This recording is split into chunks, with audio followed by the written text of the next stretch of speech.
Welcome to the Listening Well, the space where every story matters. I'm Shania, your host and therapist, here to share real conversations and anonymous letters from listeners who are ready to speak their truth or just share something that they want to tell. Some stories are spoken, some are written, all are worth hearing. Let's listen in. Hello, everyone. Thank you so much for tuning in today to another episode and another story. We are here today with Matt Melvin. We're so lucky to get connected. He actually was able to reach out to us by filling out our story form. So I would love to just take a moment for you to share a bit about yourself, Matt, and what drew you to reach out to join the pod today. My name is Matt Melvin. Thank you for having me on the show. And I'm an author of a book called Bullied Behind Bars, A Gay Christian Trump Supporter Goes to Prison. And I'm just networking, trying to get my name out there, sharing my story. Yeah. That's what drew me to your pod. Okay, awesome. That's huge. You're an author. To segue a little bit, what was it like experience-wise to have an idea for a book, write a book? What was that like? It was a journey that I wanted to take because like Anne Frank, when she was in Auschwitz, she journaled her story, and I wanted to do the same thing. I don't want anybody to have to go through what I went through, so I wanted to journal my narrative and what happened to me, because I don't want anybody to have to go through that. Okay, thinking of like the book of Anne Frank, I've read that many a moons ago in school, but it was really like a recall of what that day to day looked like. Does it sound like readers would be able to kind of have that same experience, really walking through those moments with you? Yes, I mean, empathy is really key, being able to put yourself in somebody else's shoes. So unless you know what somebody went through, you can't understand the challenges they're facing. Right. Absolutely. And if you don't mind sharing a little bit, what did that journey look like to publish your book? Because I know that's an experience that maybe many people aren't really familiar with. Well, when I get out, I had all these journal entries and I had to comprise them. I'm talking about hundreds and hundreds and hundreds of pages. Wow. I needed to consolidate it. Obviously, nobody wants to read a Stephen King long 800 page book. So I needed to drum it down and really consolidate, which is hard because I'm not the type of person that can easily do that. I like to share my thoughts, but nobody wants to read that from somebody they don't really know. So really just trying to highlight the key points, not every single detail. Okay. And the important piece is you always have that part for you, which is really amazing to have. When it comes to the journaling piece, what inspired that? Well, it's always been something that's been cathartic for me to write things down.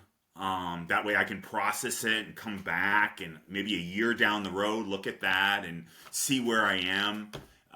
And I still have all my journal entries from prison, and so I can look back and read it. So I know what's going on, what type of frame of mind I was in then. Yeah. Having a journal and journaling, I think, really is an amazing tool in that way, like you said, to be able to really see what type of mindset, what was going on at that time, and kind of have a different way to recollect the experience that you've had, like where you've been, because sometimes thinking back on those things, there's so many details that could be lost, and it's like having a true time capsule of what you have experienced in life. So we have reached the piece of the segment where we get to receive your story and hear about what you would like to share today. So what is it that you would like to share with our listeners and viewers? My book chronicles my journey through the criminal justice system, but I start out talking about my childhood being bullied, and then being autistic and being on the Asperger spectrum. And all of those challenges have made me actually a better person. Without having those challenges, without being able to get in the weeds and have those struggles, I wouldn't be the Christian I am today. I had a near-death experience in August of 2015 driving, and was almost killed by an out-of-control driver on 495. by the grace of God, I was saved and protected. And that's when I turned my life over to God and let God steer my life. Hmm. Before, I was a lukewarm Christian. I was just checking the boxes. But now I'm actually do everything to fulfill Him. And I know that when I try to make decisions on my own, they're always wrong. Okay. Okay. So it sounds like having that guidance is really what gets you to like those best choices or having your best life per se in that way. Exactly. Can you share a little bit more about what that looked like based on your comfort level, of course, in that journey of being bullied as a child and receiving the diagnosis, it sounds like, of being on the autism spectrum and having Asperger's? I think the challenge is that the way I go about situations, the way I process things are different than other folks. Mm-hmm. And so it can be off-putting to others if they don't understand my way of thinking. So what I found helpful, Shayna, is to tell people I have autism. That way it's said right off the bat, and if the person has an issue, then we just part ways and move on. But it does always come into play whenever there's a friendship. Mm-hmm. Because I will say things and the person might say, well, where's this coming from? And but I say the same thing about other people. So I think it's just how we go about things. And there's a great book, 7 Habits of Highly Effective People by Stephen Covey. Seek first to understand, then to be understood. Okay. I'll be sure to link that in the show notes. Has there been any other like tools, support systems, things in this journey of learning what does and does not work with you from this perspective that has been helpful? I truly seek out authentic relationships with men and women that are willing to be vulnerable. Okay. And are willing to talk about subjects other than weather, the fall leaves, and or sports. Mm-hmm. Those are very surface level friendships, and they don't really go anywhere. Yeah. And I know a lot of people that's all they want to do, and I preface that's not what I'm looking to do. So if somebody is looking for that, I'm not the right guy for that. Mm-hmm. So I think laying your cards out on the table, telling the other person what you're looking for, and if it's not a match, you just move on. Right. And it sounds like, a bit of vulnerability from the jump from you as the person to say, like, this is what works for me. This is what I'm looking for. These are the type of people I want around me. And, holding that space for yourself to do that and giving that person the opportunity to say, like, if that works for them or not. Absolutely, yes. Because friendships, just like relationships, are all work. They involve time. And if you don't want to put in the time, you're not going to get the friendship. But for me, I believe the time is worth it. Because in the end, Shayna, it's not about how much money you have, how many houses you have, how many boats, etc. It's about your friendships. Because the friendships are what will help you when you're on cloud 9 or whether you're in the pits of despair. Going through those highs and lows of life and having those people that you would, consider your rock, those that you can really lean on in those moments, good and bad. Is there any particular piece about your story, your journey that you would like to highlight or talk about today to maybe give a bit of like a snippet into what people can learn about in your book? I think my journey is very unique. I was highly critical of the police department, and as a result they targeted me. And I did make mistakes, no question, but I was not allowed in the mental health court. If I was allowed to complete the mental health court, I may not have a record today, but instead they dragged me down the regular court, and as a result I have a record today. I'm really sorry to hear that. I feel like often when it comes to the criminal justice system having the ability to recognize the impact that mental health has, they usually do a terrible job of taking that consideration. There is no mental health help in this country because it's not well understood. Mm-hmm. They don't understand that somebody who has a mental health issue, it's never going to go away. Whether you treat it with 100 drugs or 1,000 drugs, all you're doing is turning that person into somebody they really aren't. And yes, I agree that some people need to be medicated. However, the US consumes 90% of the pharmaceuticals in the world. Mm-hmm. And a lot of people don't understand that every medication you take has side effects. Right, right. So it's It's not, a and trade-off for sure. you really need to be careful about taking a medication, whether it's for diet, whether it's for emotions, whatever it is, there's always side effects. Right. That's true, 100%, 100%. And I definitely agree with you in saying that mental health services are extremely limited here. I myself am a therapist, and I believe there's not enough of mental health services, or sometimes even quality mental health services available to the people that truly, truly do need them. And so often medication is pushed in a way where it may not be necessary. Like you said, for some people, they do need medication, but there is that trade-off, and that transparency a lot of times, isn't there, that while you're gaining this one thing, another aspect of your life may be impacted in a way that odds are they weren't, aware or informed of. Even though when it comes to medication, generally they do know what those side effects are going to look like. I encourage anybody before they take a medication to research it. Mm-hmm. Make sure this is the road you want to go through. Some of my doctors are amazed about the incredible shape I'm in today.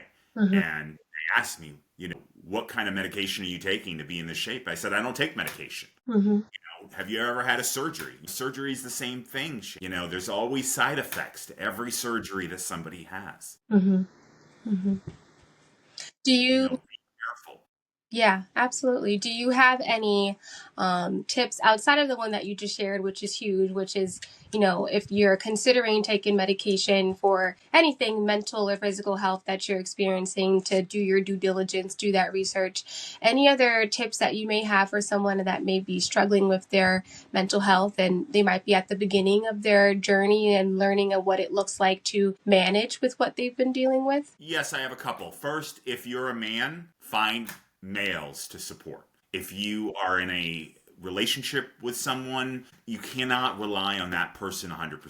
Mm-hmm. If you have a neurodivergent, you're neurodivergent, find other people that are neurodivergent. And the reason I say that is because if all of your friends are not, it will make it very difficult to have those friendships, because they'll always be pointing out, I don't understand what you're saying, or why are you saying this? And you really want somebody in your friendship, in that tribe of yours, that can understand you. Mm-hmm. And has empathy. And everybody, Shayna, will tell you they have empathy. I have found very, very few people that have empathy. Mm-hmm. And have patience. Patience is really, really critical too. Yeah, I absolutely agree. It sounds like it's extremely important to have community that not only potentially has the same experience as you, or has the ability to understand what you may be going through, to have that experience, to have that empathy.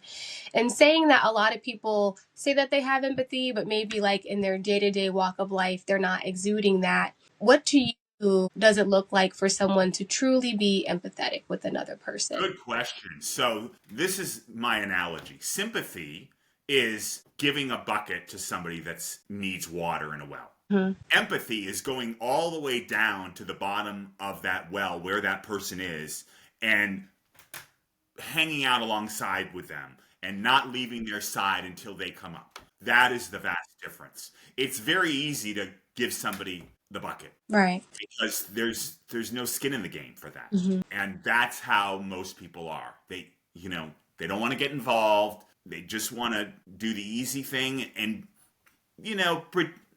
give the appearance that they're helping you, but really they don't care. Do you feel like being an empathetic person is like an inherent thing, or is it something that people can learn to become? I think it's something that they can inherently learn to become, but it takes effort, and the person has to have gone through some kind of crisis, some kind of major upheaval in their life, and are willing to share that. Because if they're just they don't want to share it and they want to keep it bottled up, then it's never going to help anybody.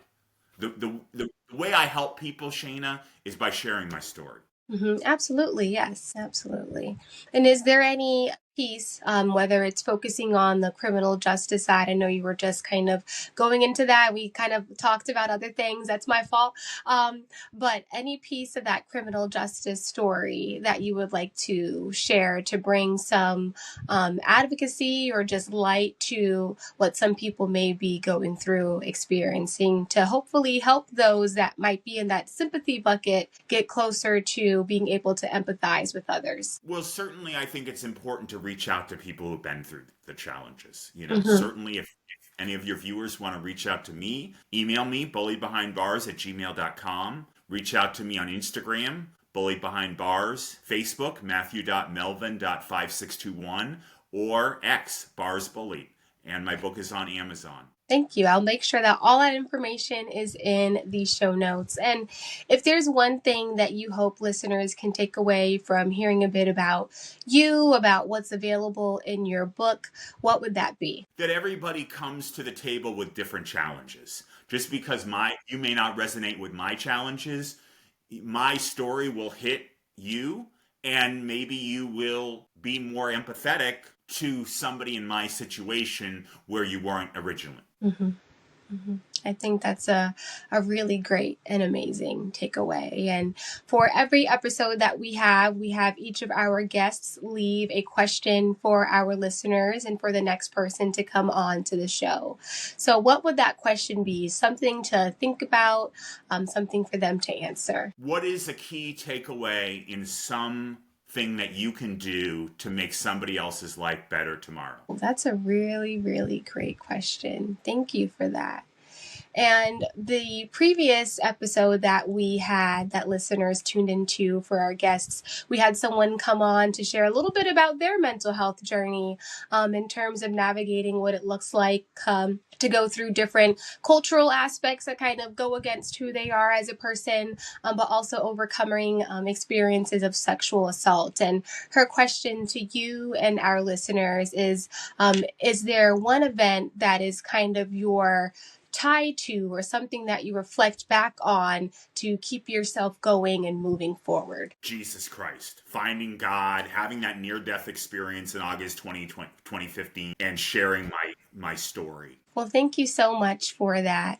And I really appreciate you for coming on here, taking the courage to share your story, the courage to take what would be your really intimate journal entries and putting them into a book to be able to share with others. Like you said, really kind of recreating that experience that Anne Frank gave us when it came to her story. That's a huge and monumental thing to be able to do. Any last thoughts or things that you would like to share with our listeners and viewers? Reach out to somebody. There's always somebody in need, somebody that needs help. Don't just isolate yourself. Share your testimony, share your story. If you need help, seek it.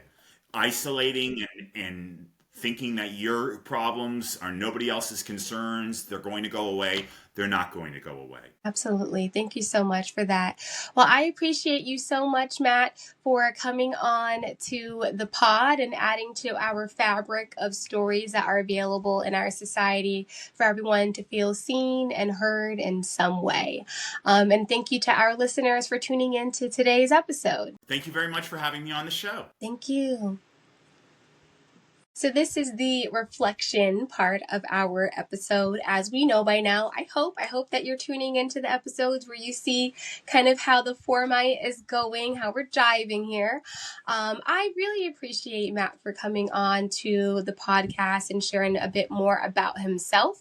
Listening to the title of his book, I wasn't too sure which direction we were going to go in, but it really looks like we're getting into this theme around mental health and what this looks like and how it shows up in everyone's lives, which I truly appreciate as a social worker and a therapist and doing this work as a mental health professional. Like he said, we don't have to go through anything on our own. It's extremely important to have community and to make sure that your community is included of people who can truly understand you. I absolutely 100% agree with his sentiment about medication. And I do want to add that if you are someone who is facing mental health challenges and you feel like medication can help you, that's okay. And I do second that doing that research is extremely important because, as shared, there are generally always going to be symptoms when it comes to any medication. So just making sure that while you're receiving those positives, that you're also aware of those other pieces that could be really difficult to accept and be okay with. And that's okay too. There's a lot of different medications that are out there that are available for the different diagnoses and challenges that someone can experience. And a lot of times it's about figuring what's best for you. And if you're someone who wants to find support, who are dealing with difficulties when it comes to mental health and don't want to go down a route of taking medication, that is also okay. There are so many different forms of treatment, therapy being one of them, that are available for folks. Support groups, self-help guides, so many of different things. And as we did previously, there will be resources available in our show notes, along with Matt Melvin's book and ways to get connected to him. And the book that he mentioned earlier today, too. I truly hope that you are enjoying listening to the stories that are shared here and finding ways to connect with them on a deeper level if they have an experience that's similar to yours. As always, you can have conversation. I want to have community here. If you're on Spotify, there's a comment section there. And if you're tuning in on YouTube, of course, as you know, there's that comment section available. Please feel free to reflect on the story that Matt provided here and that the previous guest had for him. And I hope that you enjoyed, and be well. Thanks for joining me at the Listening Well. If you have a story, a secret you've never shared, or a question you'd like advice on, or just something that you would like to share with somebody else, you can send it in anonymously if you wish at the email thelisteningwell25@gmail.com. Every story matters here, and I can't wait to hear yours. Until next time, keep listening and sharing.